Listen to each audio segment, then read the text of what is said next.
Oh, Dara says, I'll be good. Let's talk Zelensky. Yeah, let's talk Zelensky. Does anyone have the video of like the horribleness? The horrible awful? One more question. Hey, I will respond to this. So look, for 4 years in the United States of America, we had a president who stood up at press conferences and talked tough about Vladimir Putin, and then Putin invaded Ukraine and destroyed a significant chunk of the country. The path to peace and the path to prosperity is maybe engaging in diplomacy. We tried the pathway of Joe Biden of thumping our chest and pretending that the President of the United States' words mattered more than the President of the United States' actions. What makes America a good country is America engaging in diplomacy. Oh my God. America engaging in diplomacy makes America a good country. Should we go down the history of the amount of times that the United States has engaged in like basically, I don't know, bully behavior with the entire world? What the hell? This is amazing. Oh God. That's what President Trump is doing. Can I ask you? Sure. Yeah? Yeah. Okay. So he occupied our parts, big parts of Ukraine, part of East and Crimea. So he occupied it on 2014. So during a lot of years, so I'm not speaking about just Biden, but those time was Obama, then President Obama, then President Trump, then President Biden, now President Trump, and God bless, now President Trump will stop him. But during 2014, nobody stopped him. He just occupied and took. He killed people. You know what the contact line? 2015. 2014. 2014 and 2014. 2014. Yeah. So I was, he I killed. was not here. Yeah, but Oh my God. I was not here. Who cares, dude? Oh God. So this is gonna derail in a second. But the general argument here is that this was rude on Zelensky, okay?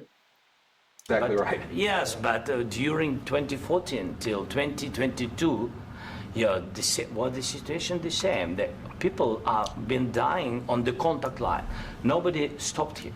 You know that we had conversations with him, a lot of conversation, my bilateral conversation, and we signed with him, me, like a new president. In 2019, I signed with him the deal. I signed with him, Macron and Merkel, we signed ceasefire. Ceasefire. All of them told me that he will never go. We signed with him with gas contract. Gas contract. Yes, but after that, he broken this ceasefire. He killed our people and he didn't exchange prisoners. We signed the exchange of prisoners, but he didn't do it. What kind of diplomacy, JD, you are speaking about? What do you mean? I'm talking about the kind of diplomacy that's going to end the destruction of your country. Yes, but if you Mr. are President, not Mr. President, with respect, I think it's disrespectful for you to come into the Oval Office and try to litigate this in front of the American media. Right now, you guys are going around and forcing conscripts to the front lines because you have manpower problems. You should be thanking the President for trying to bring an end to this conflict. Have you ever been to Ukraine that you say what problems we have? I have been to. Come once. I've actually watched and seen the stories, and I know what happens is you bring them on a propaganda tour, Mr. President. Do you disagree that you've had problems bringing people into your military? We have problems. And do you think that it's respectful to come to the Oval Office of the United States of America and attack the administration that is trying to prevent the destruction of your country? A lot of questions. Let's start from the beginning. Sure. First of all, during the war, everybody has problems. Even you, but you have nice ocean and don't feel now, but you will feel it in the future. God bless. You don't know that. God bless. You don't God know that. bless. You will not have a war. Don't tell us what we're going to feel. We're trying to solve a problem. Don't tell us what we're going to feel. I'm not telling you. Because I'm you're in no answering on position this to question. dictate that. That's Remember exactly what this. you're doing. I'm not You're in dictating. no position to dictate what we're going to feel. We're going to feel very you will good. Feel influence. We're going to feel very good and very strong. You will feel influence. You're right now not in a very good position. You've allowed yourself to be in a very bad position, and he happens to be right about From the very beginning of the war. You're not in a good position. You don't have the cards right now.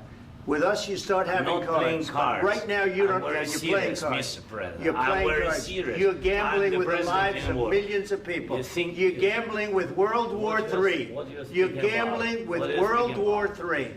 And what you're doing is very disrespectful to the country. Can I just for a second, like the ridiculousness of this, like they are scolding the president of Ukraine live? Like, so see, before we finish, a lot of people have have written this set of ideas of like, oh, but like he should have been more apologetic. He should have been more apologetic and not go like with high morale and like try to like object or lecture JD Vance on Ukraine. And all I can think of is like, you can be strategic if you feel that, okay, this person holds the keys to like me getting a bunch of weapons so I can fight my war. That, like, you can be strategic about it and not be, not say you're an idiot. Like Trump, you're an idiot. JD Vance, you're an idiot. I can see that. That's why he's there. Right? That's why he's sitting there. But think of what happened until now. Like, the Trump administration has tried to force this man into signing a deal to relinquish his strategic natural resources and basically become a colony of the United States in a completely like neo-colonial arrangement with the United States. It's been talking in favor of Russia for a while. At what point, and then you go to sign the freaking natural resources deal, watered down, of course, because you're not an idiot.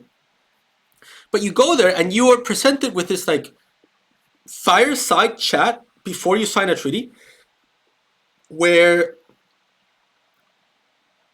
instead of like engaging in a very polite, press conference where each of them speaks, Zelenskyy speaks, Trump speaks, JD Vance speaks, and that's it. They interrupt him to push back on his claims. Like, this was set up. This was a scheme. This was always going to happen. So, I read this, like, what was it?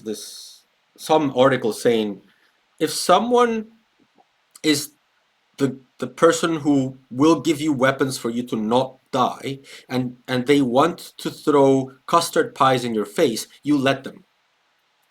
And all I can think of is like, well, this is true only to the degree that this person actually wants to give you weapons. Because if what this person wants to do is throw custard pies at your face, then it doesn't matter if you are nice to them or if you are mean to them, they will always throw custard pies in your face. And that's what I think is happening here. They essentially staged this so that they could have talking points, so that they could weaken his position. And I'll say more about what I think is going on here and how this will impact the United States in a bit. Okay, but this is, I don't know, preschool levels of diplomacy. This isn't diplomacy. This is just bullying. It's really embarrassing to see. Let's continue. This country that's backed you far more than a lot of people said they should have. Have you said thank you once? This entire meeting? No, in this entire meeting, have you said thank you? You went to Pennsylvania and campaigned for the opposition in October. Offer some words of appreciation for the United States of America and the president who's trying to save your country. Please. The arrogance. I think that if you will speak very loudly about the war, He's not speaking loudly. He's not speaking loudly. Your country is in big trouble. Can I Wait a answer? minute. No. You've done a lot of talking. Your country is in big trouble. I know. You're not winning. You're not winning this. You have a damn good chance of coming out okay because of us. Mr. President, we are staying in our country, staying strong from the very beginning of the war. We've been alone, and we are thankful. I said thanks you haven't in been this alone. cabinet, you and haven't not been only alone. in this cabinet. We gave you, through this stupid president, $350 billion.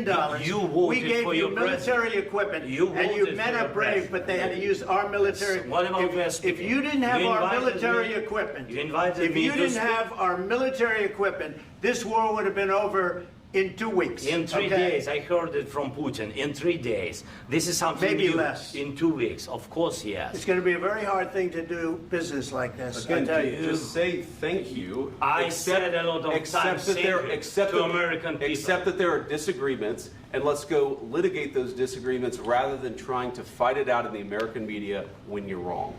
We know that you're wrong. But you see, I think it's good for the American people to see what's going on. See I think it's very important. That's why. that thing that was manufactured. I think it's very important for the American people to see this. That was always going to happen. They were baiting him to doing that. They were always going to intervene like that and try to humiliate him and press him into like saying something, like that they can weaponize. Then it's so pathetic. It's embarrassing to see a sovereign country, a hegemonic country, engage in this kind of like ridiculous preschool bullying display. I kept this going so long. You have to be thankful. You don't have the cards. Thankful. You're buried there. Your people are dying. You're running low on soldiers. Listen, you're running low on soldiers. It would be a damn good thing. And then you tell us, I don't want a ceasefire. I don't want a ceasefire. I want to go and I want this. Look. Is he mimicking the president of Ukraine? Is he really making the voice of the president of Ukraine? This is really embarrassing. Like I don't understand. Maybe this gets Americans pumped, or some Americans pumped, and like, oh, we're so strong. But honestly, if I see this as a Peruvian guy, this is pathetic. If you could get a ceasefire right now, I tell you, you take it so the bullets stop flying and your men stop getting killed. Of course, we want to stop the war. But you're saying you don't want a ceasefire. But I said to you, I want a ceasefire. with guarantees. Because you'll get a ceasefire faster than an agreement. Ask our people about ceasefire, what they think. That wasn't with me. For you what, that what wasn't with me. Means. That was with a guy named Biden, who was not a smart person. That was with Obama. It was your president. Excuse me. That was with Obama, who gave you sheets, and I gave you javelins. Yes. I gave you the javelins to take out all those tanks. Obama gave you sheets. In fact, the statement is, Obama gave sheets and Trump gave javelins. You got to be more thankful. Because let me tell you, you don't have the cards. With us, you have the cards. But without us, you don't have any cards. One more question to Martin.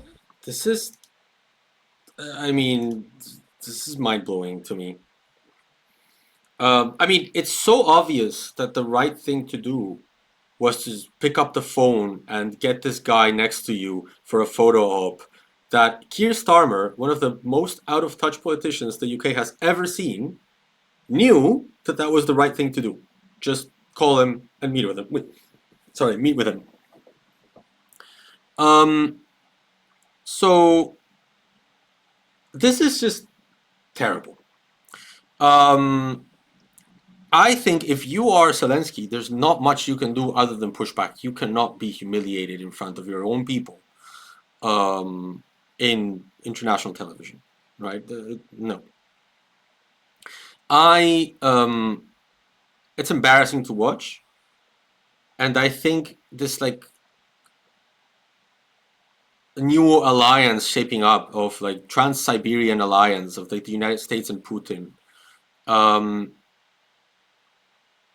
is not going to be, I think it's the first in the authoritarian rulebook.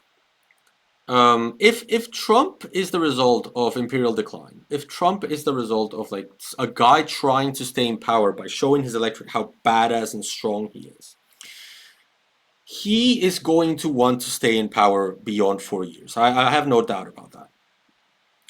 One of the first things that you do when you are a authoritarian like this is, when you want to stay beyond 4 years, you wait for your key states to opine on your attempts to stay in power, and say, oh, this is an internal matter, I don't want to get involved, or say, I support President Trump's, authoritarian maneuver. No European state is going to say that. No. Like, I think Trump has destroyed the transatlantic alliance. No one is going to trust the United States ever again. There are Churchillites, like fans of Winston Churchill, hardline, traditional British conservatives, talking about the end of the transatlantic alliance. Like, it's a stupid mistake. based on nothing but the, I don't know,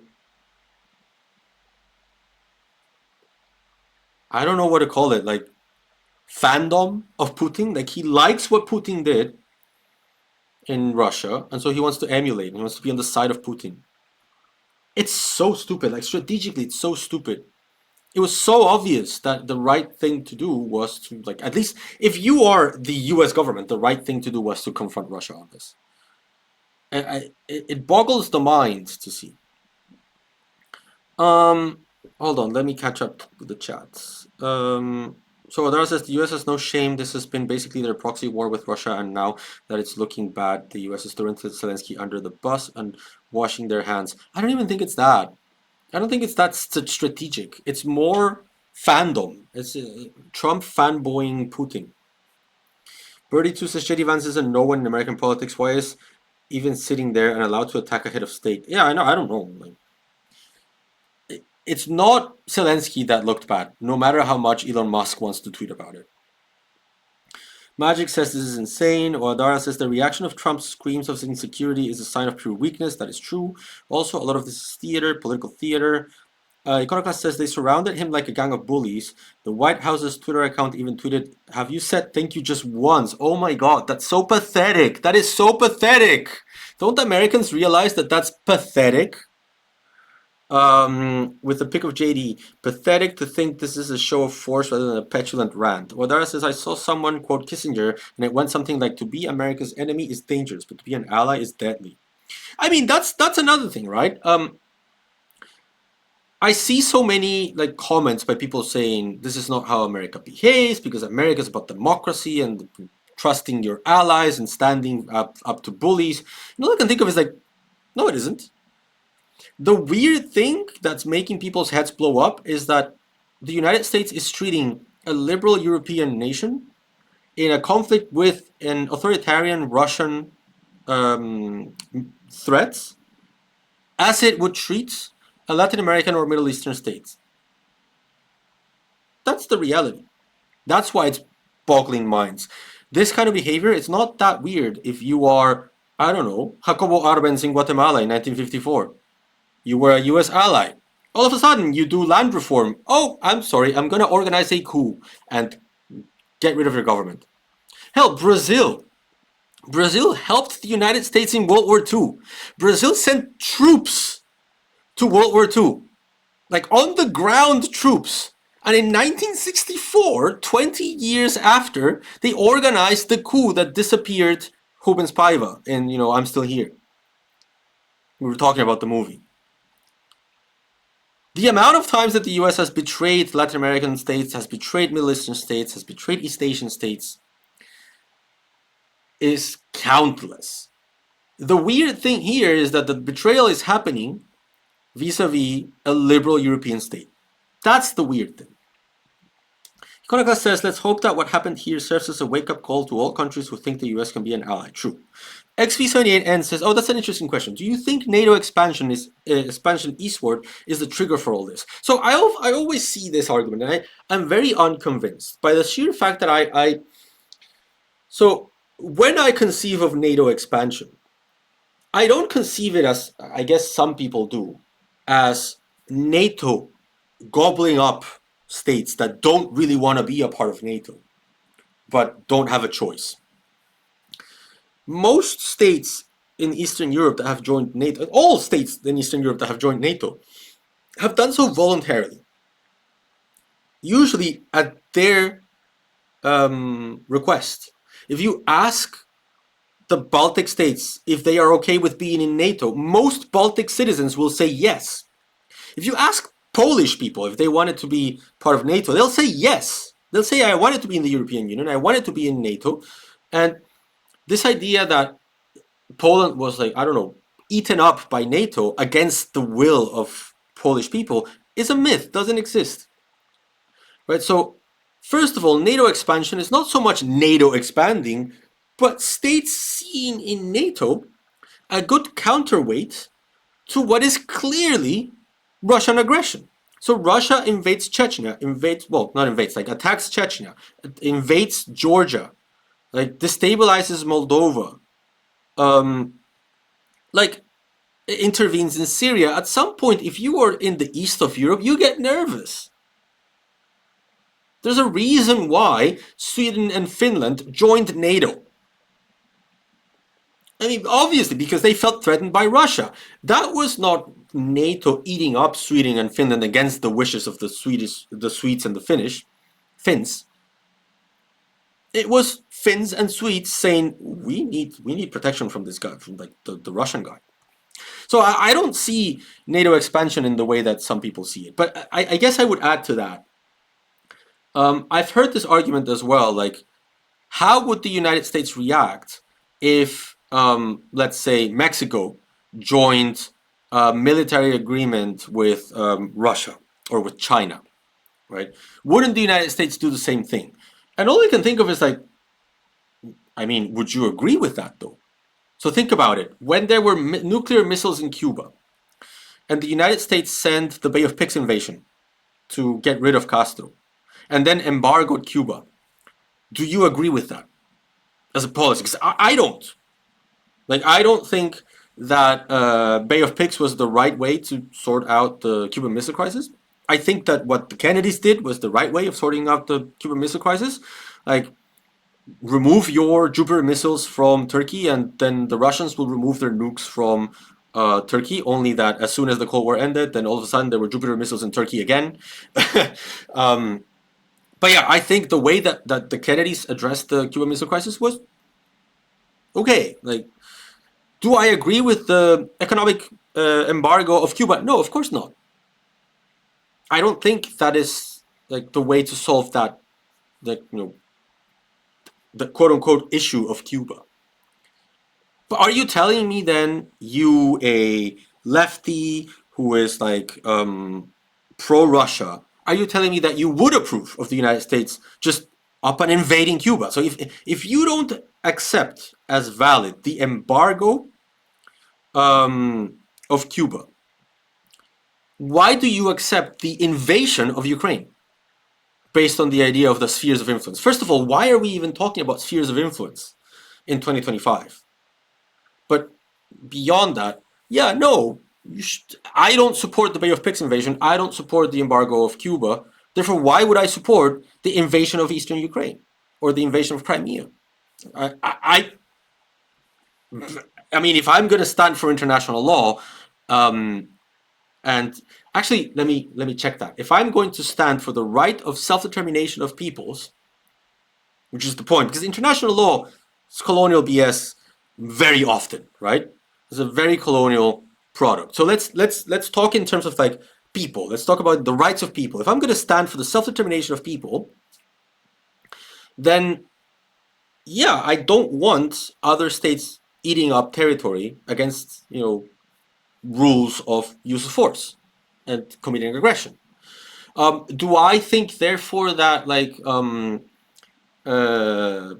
don't know, Russian-speaking Ukrainians should be forced to learn Ukrainian? No, they should speak Russian. But even if you speak Russian, that doesn't mean you want to be Russian. Right? There's communities in Peru that speak Portuguese. They don't want to be Brazilian. They want to be Peruvian. There's communities in Peru that speak German. They don't want to be German. They want to be Peruvian.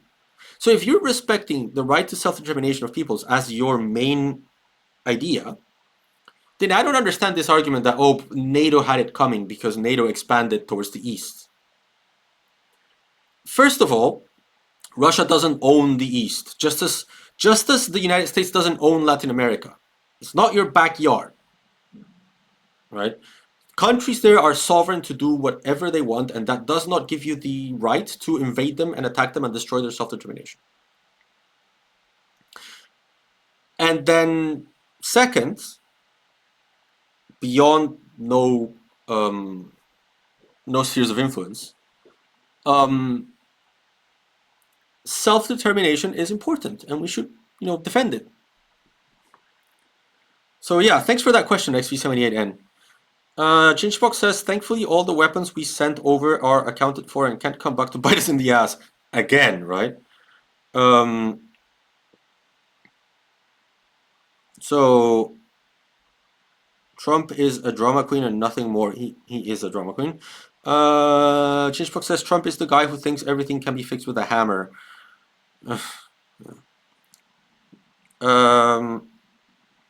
Iconoclast says it seems politicians have a very short memory.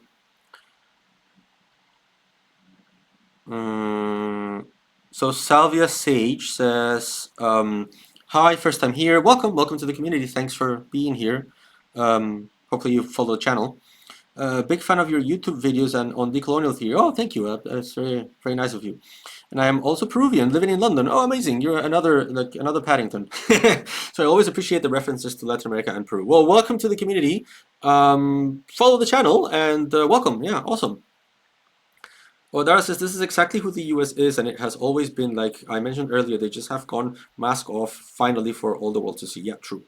Iconoclast says John Mersheimer says that from the point of view of Russia, it is an existential threat to have NATO at its borders, given that the Cold War transformed it into NATO versus Russia, the same way the US would feel threatened if Russia had its military bases at the US borders. I mean, yes and no, right? Because Russia had like decades of like relatively friendly relations with the West. To the point where the West is now struggling to shuffle away from Russian oil and Russian gas because of those friendly relations.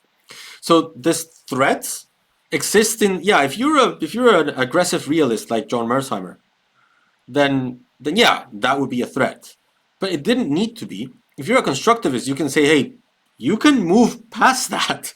You can forget about that rivalry. It doesn't need to define Russia-Western relations. Cherenkov says, but all those things happened after NATO expansion, and in any case, what does the Polish popular opinion on NATO matter for Russian fears about attack? I mean, in that it was Russia that attacked, not NATO that attacked Russia. It was Russia that attacked Ukraine. XV28N says, Spain joined NATO in spite of popular dissent. Don't know about the democracy of it all. Consent can also be manufactured. Sure. I mean, I'm not saying that that every single state joined, with like happy thoughts on it, but I can tell you that many Eastern European countries joined with happy thoughts. And in any case, it's up to each government to fix it. It's up to each population to decide we don't want to be a party of NATO. No, it's not up to Russia to decide who gets to be in NATO and who doesn't. So I just don't like this whole idea that the world is defined by some very big powers that get to decide what other smaller states get to do. I don't like it when it's the United States in Latin America, and I don't like it when it's Russia in East Europe. That's my view, because my main thing will be to defend self-determination. Yeah, okay. I think I caught up.